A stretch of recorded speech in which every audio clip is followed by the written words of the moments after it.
এখন কি করতে চাও তুমি? জি আপনার মেয়ের বিবাহ করতে চাই। বিয়ে করে খাওয়াবা কি চামেলি রে? এমন ভাবে কথাটা কইলেন মনে হইলো আপনার মাই একটা রাক্ষস, হাতির পেট তার, মন কেমন খাওয়ান খায়।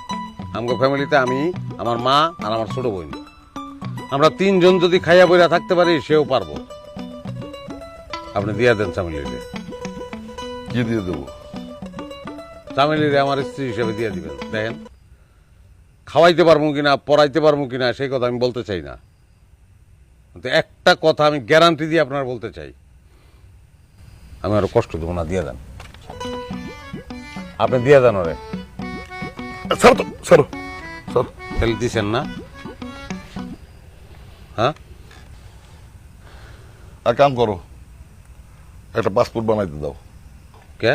তোমার বিদেশে পাঠা দেই, খরচাপাতি নিয়ে চিন্তা করো না, আমি দেবো। তা আমি বিদেশ যাবো এটা আপনার কেটা কইছে?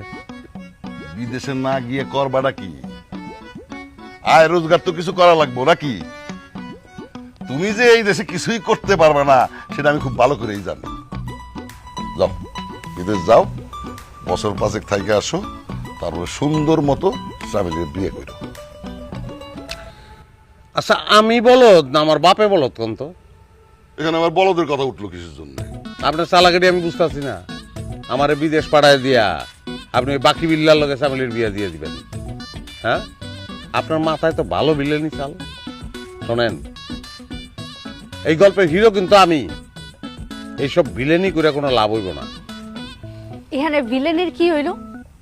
যাইবা 4-5 বছর থাকবা, পরে এসে আমার বিয়া করবা, না তো কোনো সমস্যা নাই। তুমি তো বলদের মতন কথা কইতাছ। 5 বছর তোমার না দেখে আমি কেমনে থাকবো? আমি পারবো না তো। আর 5 বছর যদি আমি না বাঁচি, মইরা যাই যদি। হাত মত সবকিছুই আল্লাহর হাতে, এটা তো যে কোনো সময় হইতে পারে। যত কথাই কো, বিদেশ আমি যাবো না। তারা যাবা কিসের জন্য? গলত পড়া শরীরে তো কিছু করতে পারবা না। আব্বা, হ্যাঁ যখন যাইতে চাইতেছে না, খামাখা টাকা পয়সা খরচ করে না পাঠানোই ভালো হইব। তাহলে ওরে ক আমার দোকানে বসতে। মানুষের কাছে তো কইবেন যে আমার দোকানের কর্মচারী, আর কর্মচারীর লোক তো মাইয়ার বিয়া দিবেন না। ভালো বুদ্ধি করছেন। এসব তেরা লোকজন দিয়েছে বলে কিচ্ছু হবে না। আমি হলো তো, এখন তো অন্য জায়গায় বিয়ের ব্যাপারে তোমার কোনো আপত্তি থাকার কথা না।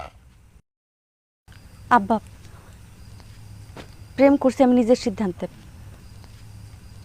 কিন্তু বিয়ার ব্যাপারে আমার কোনো আপত্তিও নাই,